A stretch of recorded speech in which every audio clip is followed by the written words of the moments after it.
Nice. Yeah. All right. So we're doing, Valpolicella. Valpolicella, but also just like I guess Amarone-ish region wines. So I have a Valpolicella Classico Superiore, but I also have a Rosso Veronese, which is like sort of a baby Amarone kind of thing. But regardless, whatever we're having, it's all the same grapes, more or less. We got Corvina, we got Rondinella, we got Molinara, and Corovinone, and Croatina. I've never heard of that one before, but there you go. Yep.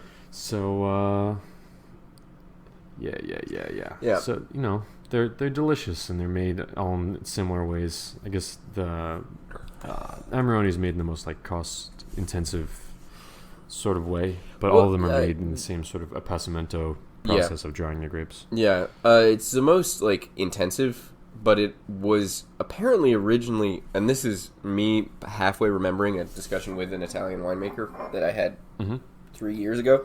But part of why they started making Amarone back in the day was because they couldn't get these grapes that they had fully ripe, Corvina and Rondinella. So they would pick them. And Corvina particularly, along with the other two main ones, are sort of special in viticulture because they will continue to ripen once you've picked them. So they're like other they're like other fruits. Like they won't you won't see them start to like sort of rot as quickly. Like they're not. I think that's because they have like higher starch in them, more like a table grape, say. But yeah, when you pick them, they'll continue to ripen like a banana would, a little bit. And it's not really that they ripen; it's actually kind of related to. And I don't know if we've talked about this in the past, but when you're ripening grapes to pick them, most of the studies show that there's a moment where you stop actually getting the production of sugar, and an increase in bricks as a measurement of like sugar to the overall weight or like content of the liquid is the product of dehydration in the grape. So you get to a certain point of sugar, and then any further concentration is actually just loss of water. But the plant isn't actually being able to manufacture more carbohydrate content for the fruit itself. So one of the things that's really great about these varietals, or one of the things that was figured out a long time ago, and is part of why these are what is grown there, is that they were able to pick them when they were basically as ripe as they could get them, and then just store them for a little while. And they would the sugars would continue to saturate, and the tannin structure would sort of develop in a non problematic way. And then they could make wine out of it when they got it to like a point that they could, and the weather might have turned, and it wouldn't have done them any good to leave it on the vine. Like they just had to harvest for whatever the like logistical constraints of harvest are, because that's a huge topic that is important to a lot of wine history that people don't think about, because people never think about labor because Marxism, communism, all that bullshit. But like this particular like Amarone as a style was kind of like, it's like necessity is the mother of invention. Like that really beautiful style of winemaking, and even the wine that I'm drinking, it's fresh grapes mixed with slightly dried ones is what it says on the back label. Cool. Because those varietals, in a way that's almost unique, actually will like phenologically develop once you've picked them, which is very, very valuable to how they make their wine there in that whole region. Nice. Yeah. Yeah. That's cool. I was like sort of thinking like, do we bring up the whole like phenolic ripeness versus sugar ripeness in terms of the after basically exactly what you described, where you can only develop sugar up to a certain point, and then it's dehydration, whatever. And then you just did it, and I was like, all right, well, I guess we're going with that. Sorry. Fuck it. No, it's good. It's We'll good. do it live. No, so the winemaker that I was saying I was having this conversation with, it was funny. He'd come to Oregon, and he wanted to learn about our viticultural practices here because he wanted to try and figure out ways that they could do a better job of ripening their grapes and just make wine out, like just through viticulture, you know, advance their ripening cycle so that they could, you know, pick ripe fruit and not have to, because it takes huge infrastructure. They have to have these big warehouses that they have these big fan arrays in so they can circulate the air, and then they lay the clusters out on trays. So it is like, you know, it's kind of that classic, like the whole world of wine is just this really funny, like especially varietals like this, and it's part of why I love Italy so much. But they're just all of these little, like, well, we can solve this problem right now, and it might create this other huge problem, but we'll get to that later. It's like how in France, their caves, like their cellar practices are sort of just like we just have a bunch of caves, and you know, back in the day, land was cheap enough, so it was just like, oh, just put all the barrels one high in a cave. Yeah. And, oh, hey, it's like the perfect climatic conditions to do this. This is actually ideal. Right. Ah, wild. Yeah. We don't have to do any sort of, like, OSHA sphincter clenching maneuver. Bullshit. Yeah. But if they were like gonna pick it earlier and they would bypass the step where they dry the grapes out, wouldn't that just significantly change the wine? It probably would. Is that what they were trying to do? It was an interesting conversation because the guy was like, well, yeah, we want to. Basically, they just wanted to have like more control over the whole process. Like, it would just be nice for them to be able to pick more ripe fruit and then dry it, you know, like dry as much as they wanted to make Amarone out of. And then, because that's the other thing is, like, you're not making you're making Amarone. Like, Amarone is sort of like a cut of the production. Like, it's the best stuff. And made out of just dried grapes. But then if you're also making like a Valpolicella, you have to use the grapes that are ripe when you pick it. So if you can like control the ratio of all of that out in the vineyard, it's like the classic statement is like wine is made in the vineyard. The more that you can do right in the vineyard, the less logistical hassles you'll deal with in the winery. And almost all of a winery's logistical hassles are much worse because the that's not true, but the time frame changes pretty significantly. Like the amount of time you have to solve a problem, you know, is orders of magnitude smaller. So, you know, it takes 100 days from bloom to harvest on average, and then, you know, it takes about a month to get stuff in the door and then, you know, put to barrel. So, like, it's what, a third of the time. You want to start talking about the wines themselves, or? I was gonna say that the region is northwestern Italy. So, like, if you're looking at Italy as the boot, and, you know, the eastern part is the heel down at the bottom, you're looking at, like, basically the knee, like the, you know, like the inside of the knee if the boot goes all the way up to it's a big, tall, sexy boot.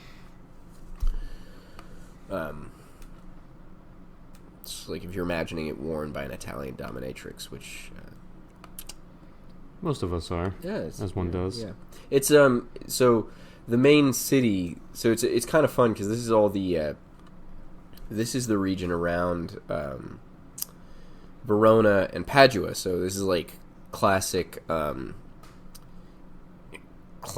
Shakespeare territory. Like when Shakespeare would, you know, set stuff in Italy. But yeah, let's talk about these wines, my guy. All right. So I have a bottle of 2017 Tomasi, the name of the producer. Super classic, really good producer. Yeah, Tomasi. Their Valpolicella Classico Superiore.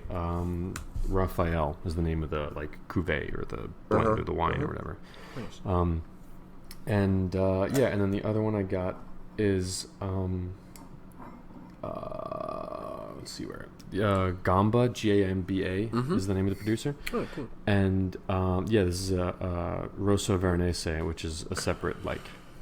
So I guess I don't know. Should we describe like in order for something to be labeled as Amarone della Valpolicella or Valpolicella Classico Superiore or Rosso Veronese, like those are all categorizations. In order for a wine to be labeled as such, it needs to meet these certain like specifications, and they vary widely based on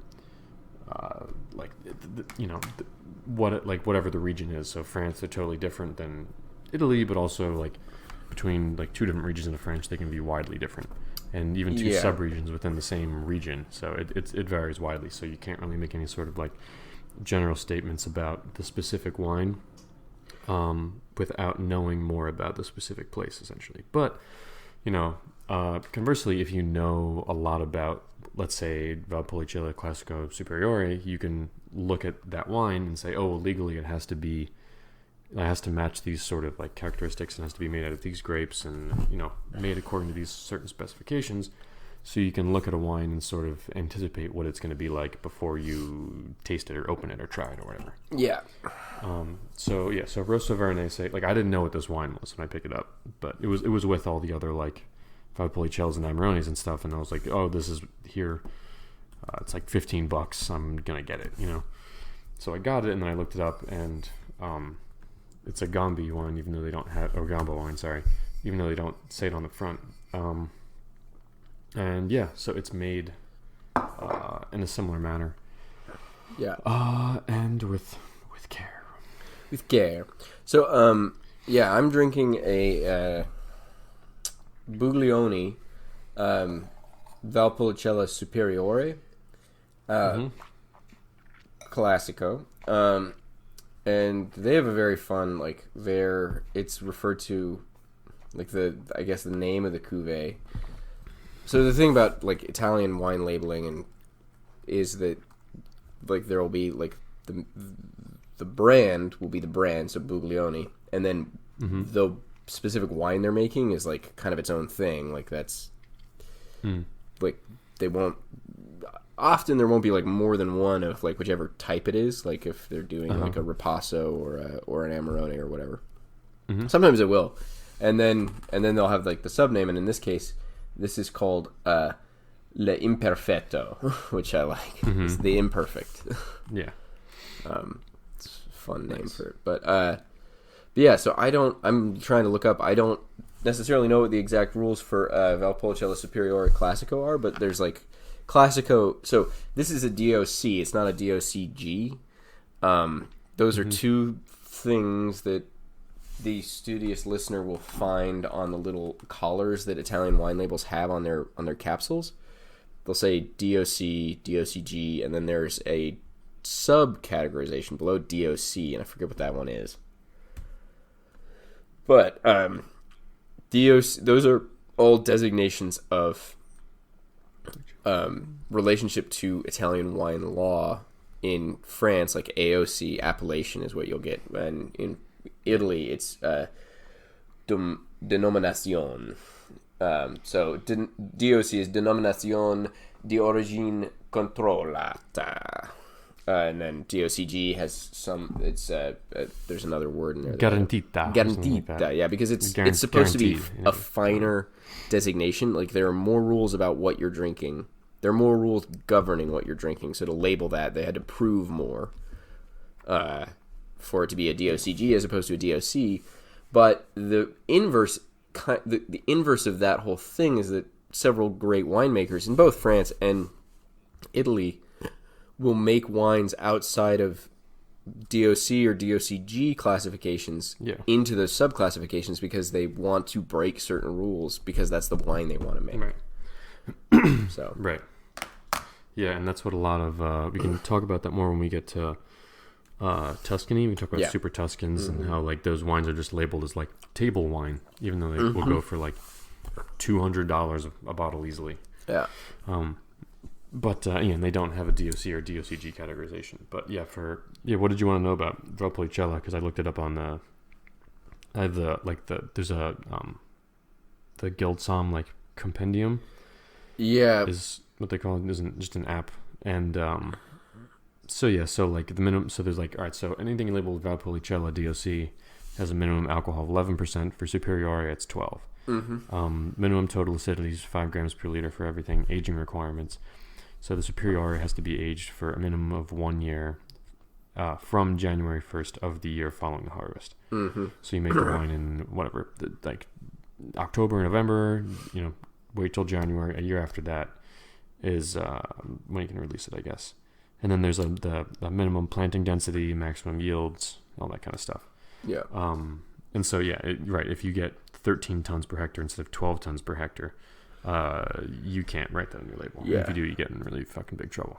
Yep. Oh, I just found I just found the website for the producer that I'm drinking, or like a website with a bunch of information about them, and they have a bunch of information, which is really cool. And I really like this wine, so I'm bringing this up because I just want to recommend it, the Buglioni.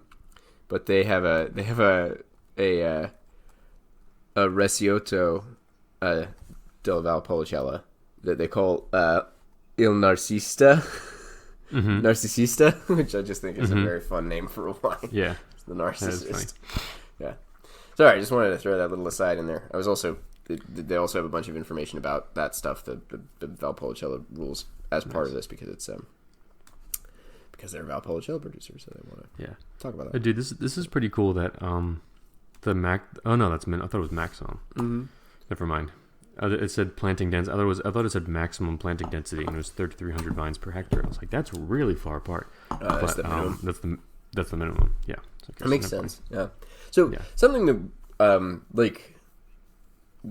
I mean, just to warn the studious listener, we're going to do all of this at our own discretion. But with any AOC or DOC we look up and talk about, it would probably behoove the listener to go read about it themselves, because in every single case, if you actually know the wine laws of Spain, Italy, France, well, just those three, if you know all of their wine laws, you actually know them, you probably should look into becoming an executive somm or something along that lines, because otherwise you're just wasting your time, and also that's really niche information, because there's so much in Spain and Italy. If you know all of the laws in Italy, that's insane. There are just so many, and there are so many subregions and little rules like that. Valpolicella is probably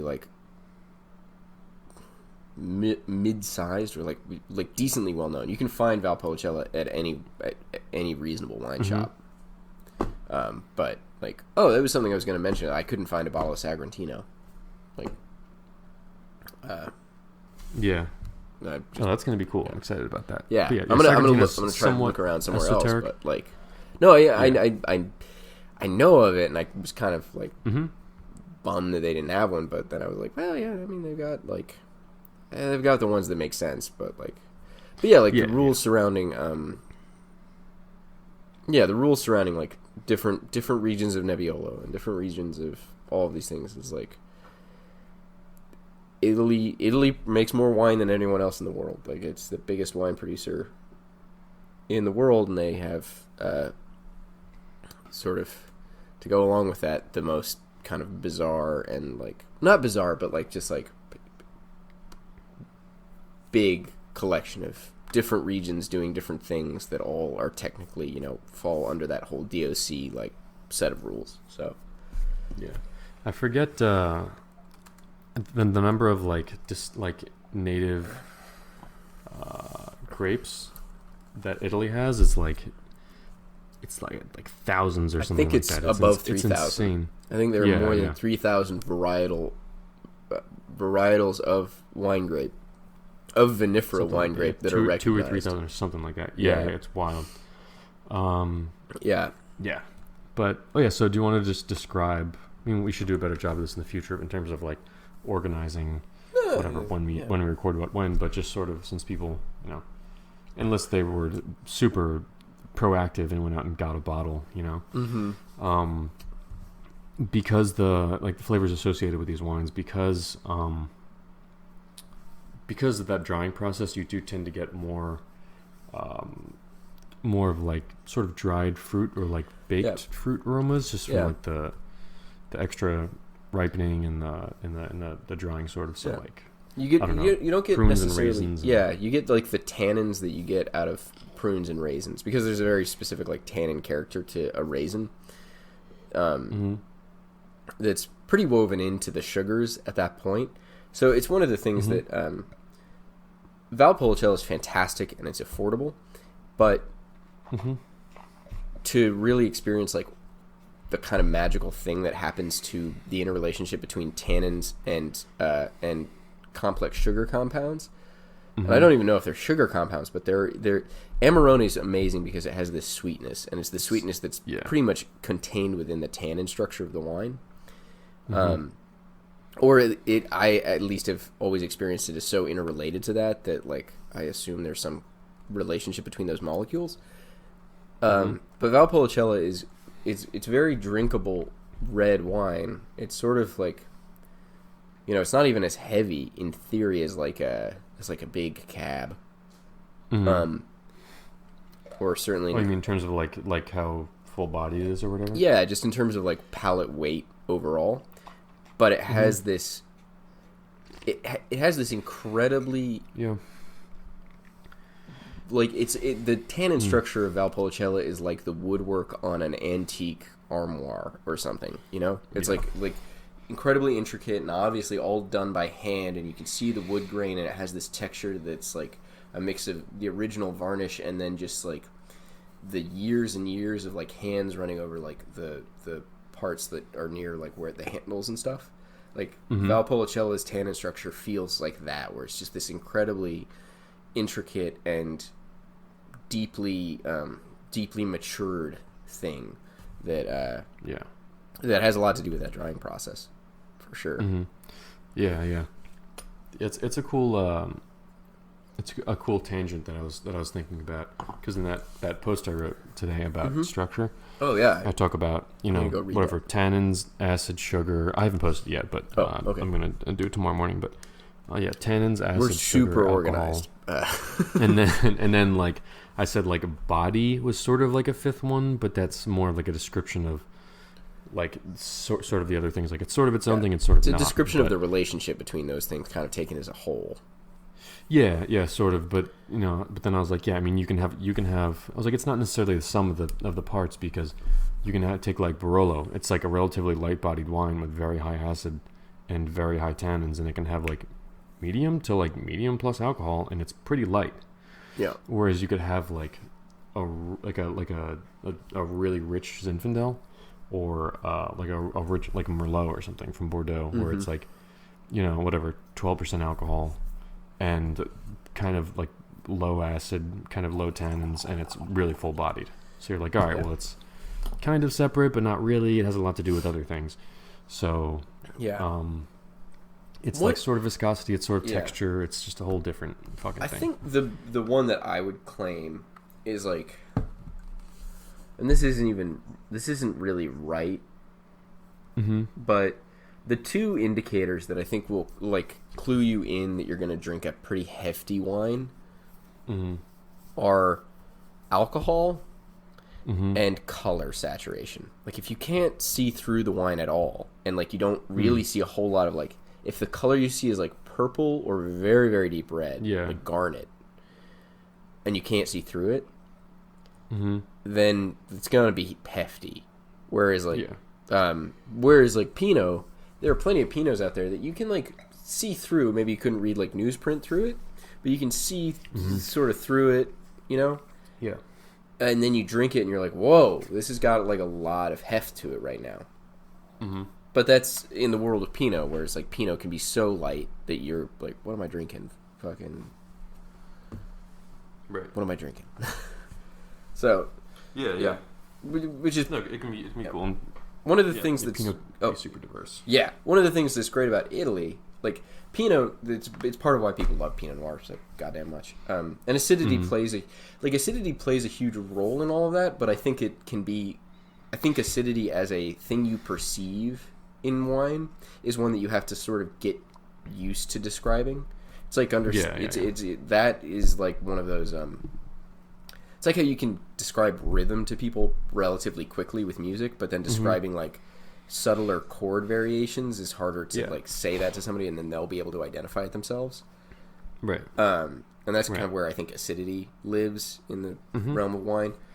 But but like Italy's great because of all of the like rules about DOC and DOCG. You can drink a bunch of like Barberas or a bunch of Valpolicellas and have like more of an expectation about where they're generally going, where the window is going to live in terms of weight. That's true to an extent in Spain as well. I would say, but France can be quite complicated with that. It's a little all over the map, but I mean, I don't know. It's hard to say. Yeah, there's a lot of producer variation like everywhere. Yeah, and France can be confusing because you'll have like Côte de Rhônes that are some are basically all Syrah, and then you move down the Rhone and they're basically all Grenache or whatever their like specific subregions rules are. So like the sub AOC laws in France can result in a very sort of different like thing because of like which grapes are getting used at all. Whereas in Italy, I think at least from what I've found personally, in terms of like what you will see at a standard wine shop for below $25, you can make more kind of informed guesses. Whereas like, and that I think in the price point plays a big role in like what you can expect, but there can be I think more confusion with something like the Rhone or the Loire in France, because look, those are both pretty big areas. That's true. Yeah. And I guess it's easy, like if you were blind tasting and you were doing like, this happened to me before, where if someone gives you like a Barolo or a Barbaresco, and then you have, let's say a one from like the mountains, so like not Barolo Barbaresco, but Valentino Superiore, is that what it is?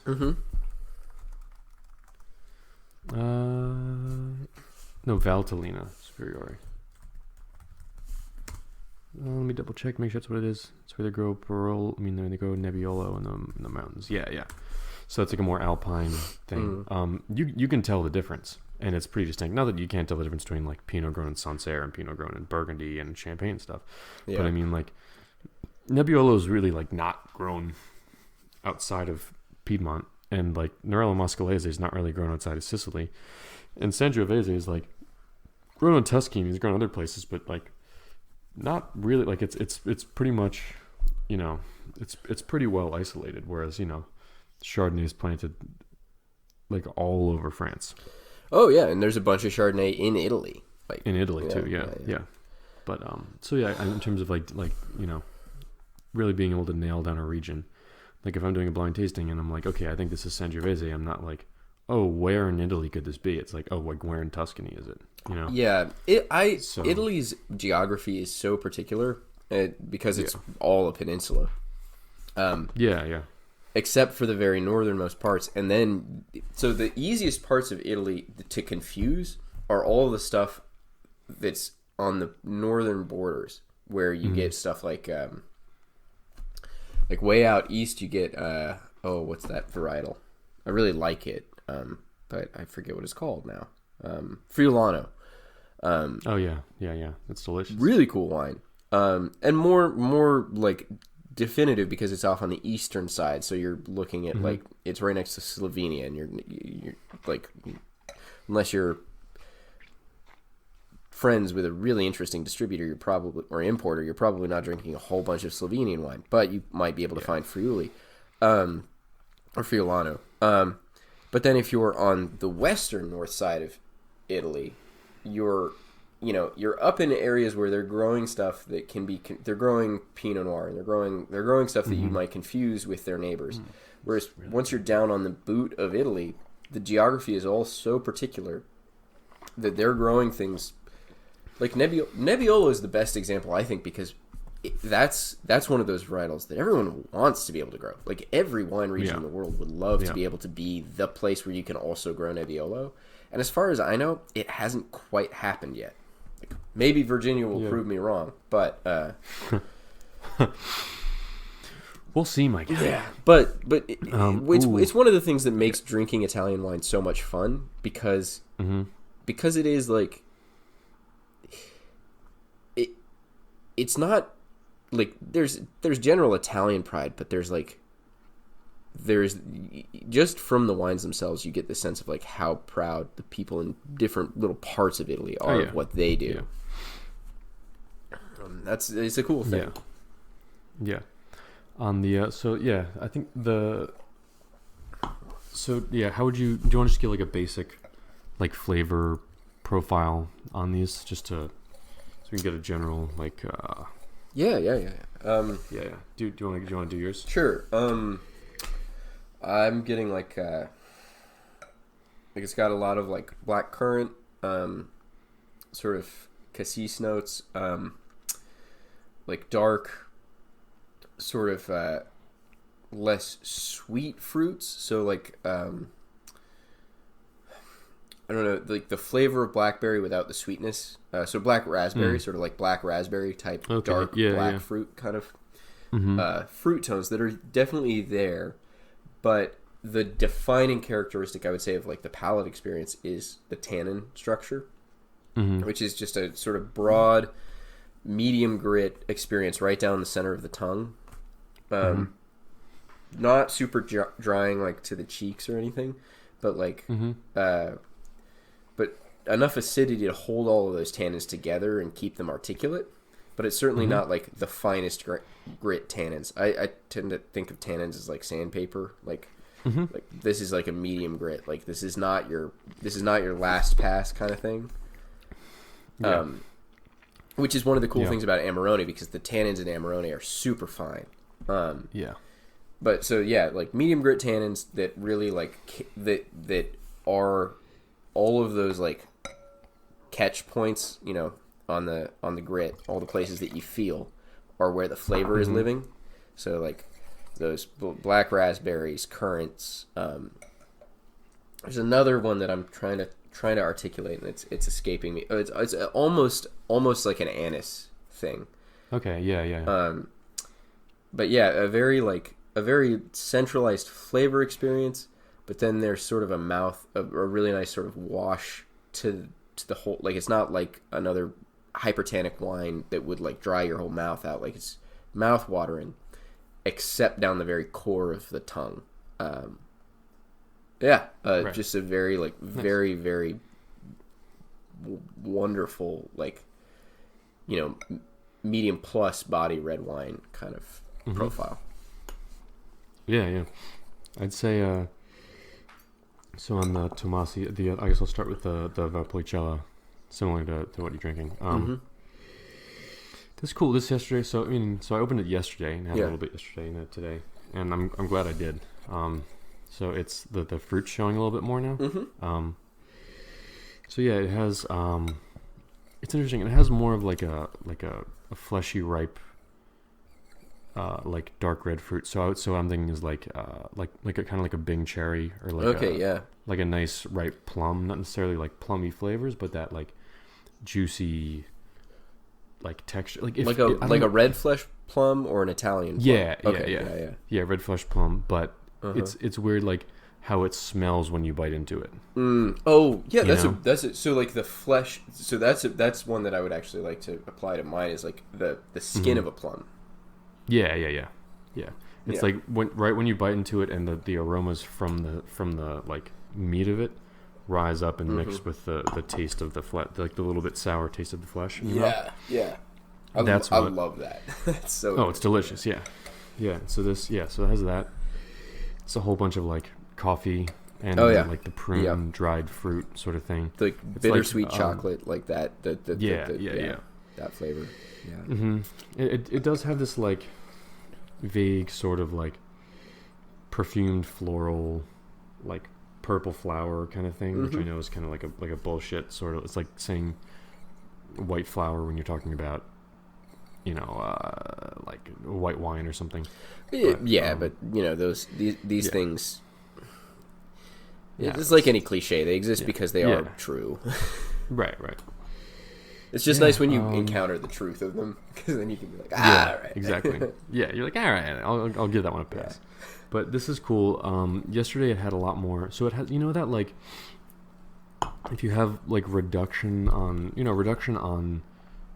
like white and reds is very different, and on like say like for example Chard and Pinots. For me, Pinots sometimes I can mistake like a wine being like a really deeply like toasted barrel, like maybe like a medium plus toast barrel on a wine, and just like reduction. Yeah.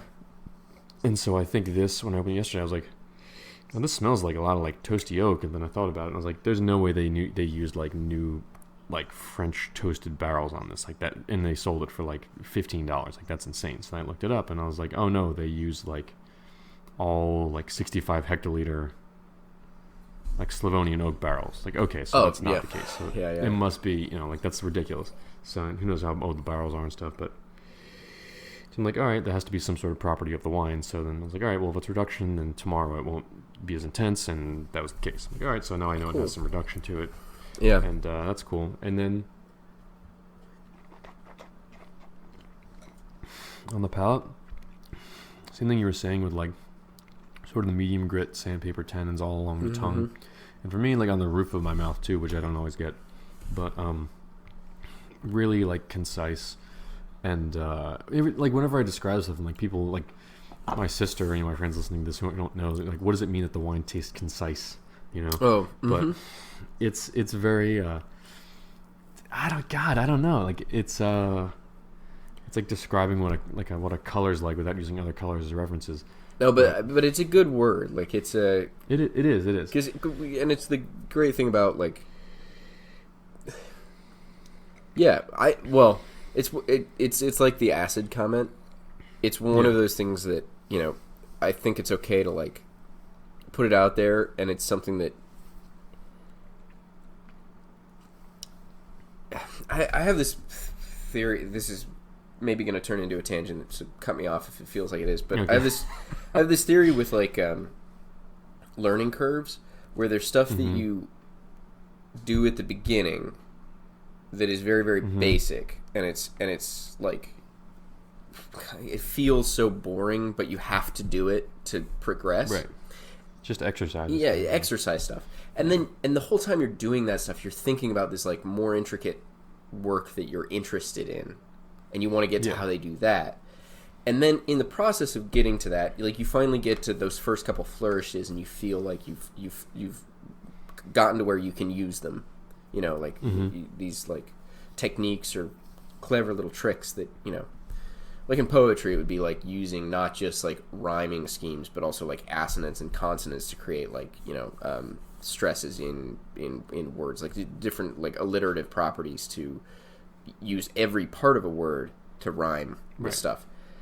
But then you get past that, and you kind of go back to the stuff that you started with, because like the most interesting stuff you can do is supposed to be pretty fundamental, and you realize that what you were learning that was most fundamental, those relationships are still really important, and now you can work on them with all of this other stuff that you've learned, but you've gotten back to this place where you forgive yourself for being so like exhausted by the learning process, because that basic stuff is really important, really fundamental. And what the term you're using for the wine, like concise, is one of those terms that like is really like a good term for, like, that's a term that I really like to hear from someone when they're drinking wine that I won't get to try, because it tells me quite a bit about it.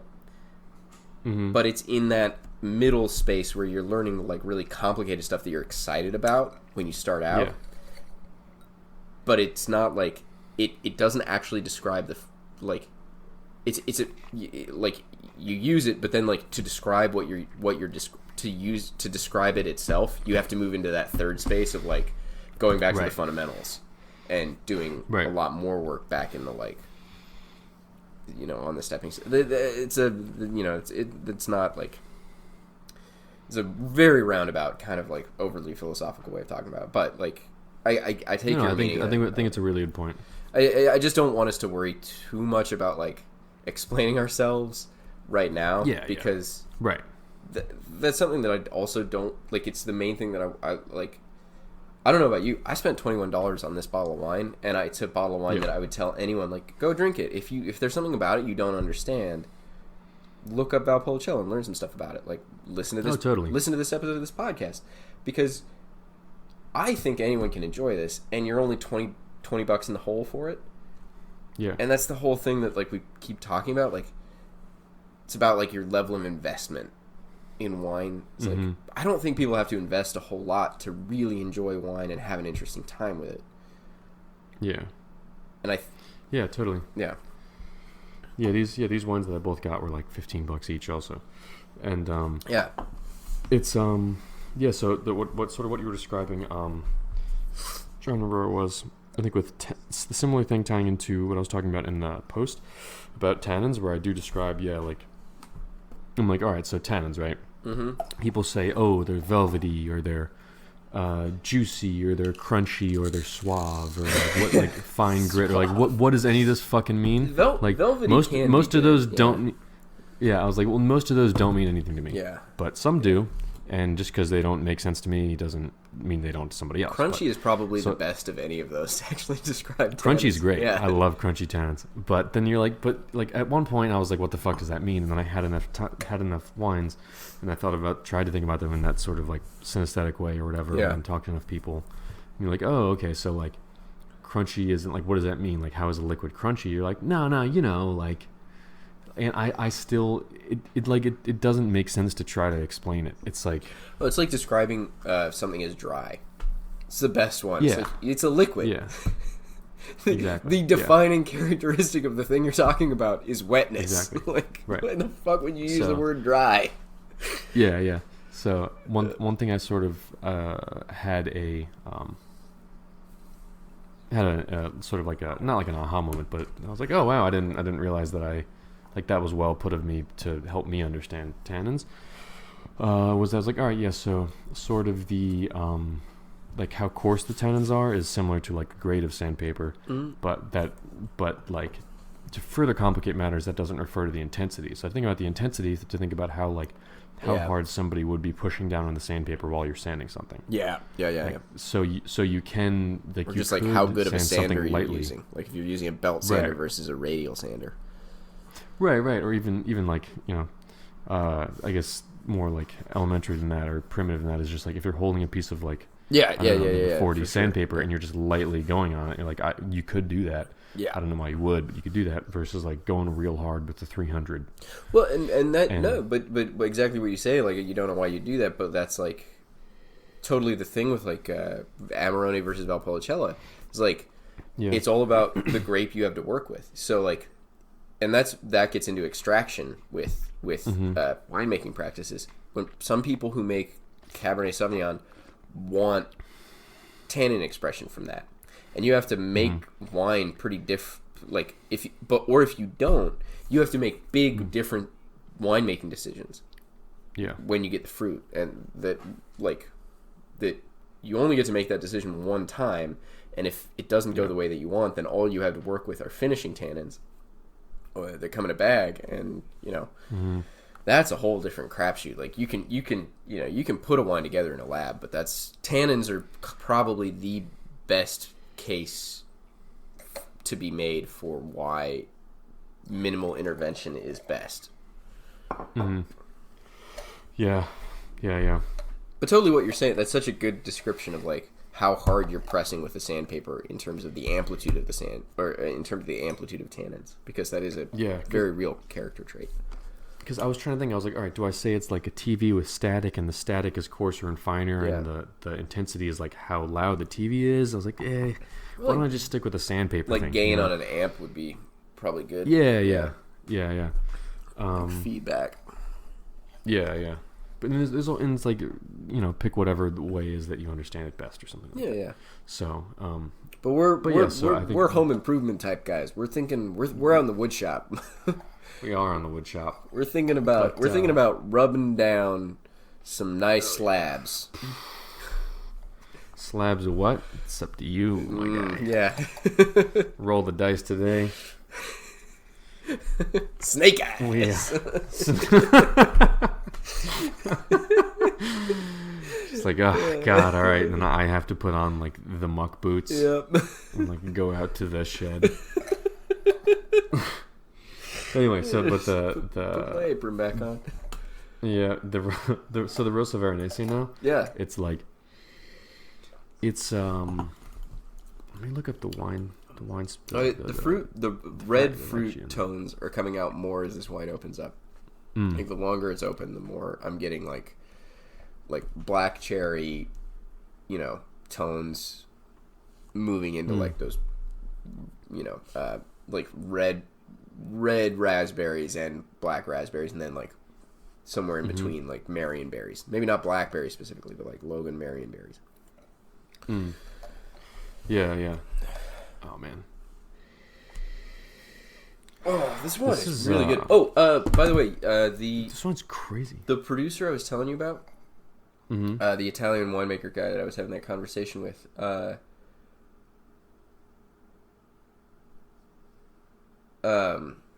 we'll talk to you later about it. It's just okay.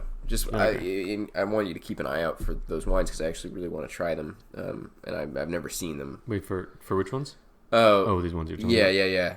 I think the name of the label, like, I feel awkward about like stating it here because like I'm sure they're great. Yeah, so then don't. Yeah. Yeah, but I've never actually had the wine because like he gave us a couple bottles, but we put them in a cellar, so like we haven't drunk them yet. Oh, okay, cool. Yeah, you can just text me also. Yeah, but if you like, he gave us a bottle of his Amarone, but I want to try their other stuff, and you probably have a better chance of finding it than I do. But like we were talking about earlier, who knows what Italian wines we'll be able to get a hold of here in the next couple of years.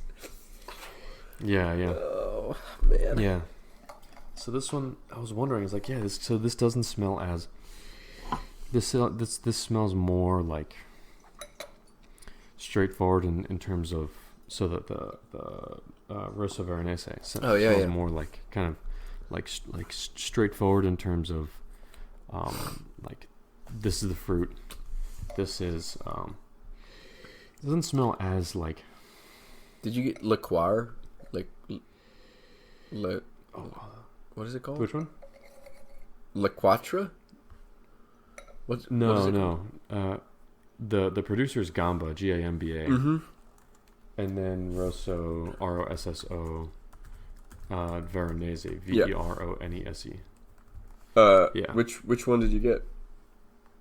Campadel? The Campadel. Right. Yeah. There it is. Yeah. Nice. That is a dark label. Yeah. That is like a Sith wine.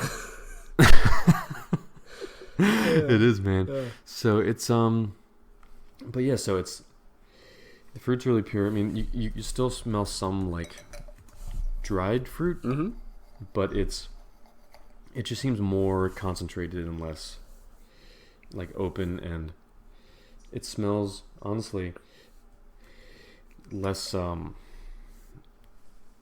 I mean, like it's. I mean, I've read it now, so it makes sense. And so what I'm gonna say sounds like I'm saying the answer because it is, but it smells like it's had less oxygen exposure.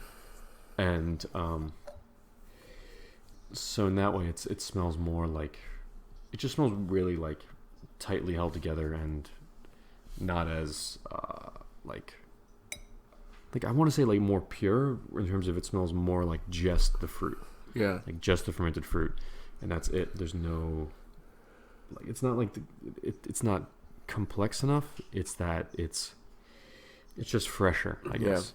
So I guess that's really the only way I can put it. From what I'm seeing, Corvina is the overlap varietal, and then Rosso Veronese can also include Barbera and Sangiovese, along with Cab Franc and Cab Sauv. I think it can have them in there. Yeah. That's what what I mean. Yeah. Yeah. Do you know what the varietal breakdown of the one you're drinking is? Yeah, it's 40% Corvina, 40% Corvinone, and 20% Croatina. Oh, cool. So there's no Cab or any of that stuff in there. So it's all Italian grapes. Yeah. Is Croatina, does that come, is that a, I'm not, I mean, these are all things that, like, I would assume from its name that it's, like, because it's near Croatia. Yeah, I mean, probably. I mean, that's a good guess. Croatina grape. Red Italian wine grape used as grown predominantly in the Oltreppo Pavese region of Lombardy and the province of Piacenza. This is a perfect example of the DOC thing we were talking about. Because then it breaks down into which DOCs allow the use of Croatina. Yeah. And then there's, like, percentage windows of, like, between 25 and 40%, which is fascinating if you think about, like, there's a specific DOC where you have to use a certain amount, but you can't use over a certain amount of this weird varietal. Right. That's very... It's fascinating. It's nuts. Yeah. Yeah. It's really cool. But yeah, I guess it just smells fresher, and it's hard to describe to people. Like, oh yeah, no, this you can tell this was like fermented in cement or stainless, or it's been aged. What's the vintage? You know? This is a 16, but their like fact sheet on here just makes me think it's the same. They've been making it the same every year, and it says. It says the grapes harvested is carried out completely by hand after selecting only the very best grapes, blah, blah, blah, placed in wooden trays and dried in a special drying room for about 60 days. So that's a long time. So it says the grapes are pressed at the end on November. I assume that means after fermentation. Fermentation temperature, which is always controlled, is 20 degrees Celsius. Thanks to this winemaking process, the aroma of the selected grapes are kept and improved. The wine's aged for 30 months in stainless steel tanks to keep the integrity and uniqueness of the wine. So it sees no oak whatsoever. Yeah, so that wine which is wild. Barely, like, you're getting it, like, not long after it probably got bottled. Right. Yeah. It's crazy. I mean, it's especially for how the wine is made and stuff. It's not like a tannic monster or anything at all. You know? Yeah. I mean, it is.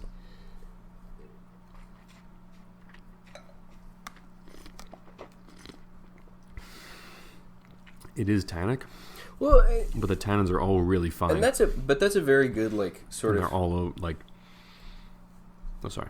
Oh, I was gonna just say that what you're saying sounds like a good insight into, like, the huge role that barrels and wood tannin really play in, like. Oh yeah. Like, usually, like, I would say, making tannin structure more obvious. Like, tannin structure, when it's just from the grapes themselves, tends to be pretty fine. Like, if you have a lot of stems involved, that's going to be different, and that all has to do with, like, winemaking, you know, practice and stuff. But I tend to be impressed with the downside of that winemaking style is that there tends to be a lot of manipulation for the creation of, like, heavier tannin structure or, like, more complicated tannin structure. So if they're working with grapes that can provide that by themselves and they just trust that, then it can work out. No, it's great. It's really cool. I mean, they say, like, it can be aged up to 15, 20 years. I mean, I don't know about that, but it has the like concentration. Yeah. I think I found the tech sheet you were talking about. I love their label. It's so. Oh, it's great. It's the most, like, we don't fucking care, and we're not trying. Like, it doesn't matter. Like, just slapping the name on the bottle. Bam! Well, bam. But, no, it does, like, the tannins they're concentrated, and they're well distributed, and they're strong, but it's reserved in terms of, like, it's not just totally cracking you over the fucking head with them. Yeah. But they're there, and they're, like, confident. Yeah. But they're not like, overbearing or anything, and it's enough so that it will hold up to, like, anything you eat, but also it's not too much where you can't just have a glass of it. Like, it's a great bottle of wine. That's a very nice Yeah, that's a great balance. I would. So the one I have is from 2014. I don't know if I mentioned that, but it is just tannic enough where I wish I was. Ideally, I'd be drinking this with food. I'd like. I'm enjoying drinking it by itself, but that's because I'm like, making a podcast about wine. Yeah. And the kind of person that would do that. But ideally, this would pair well. This would pair, I think, amazingly with like duck or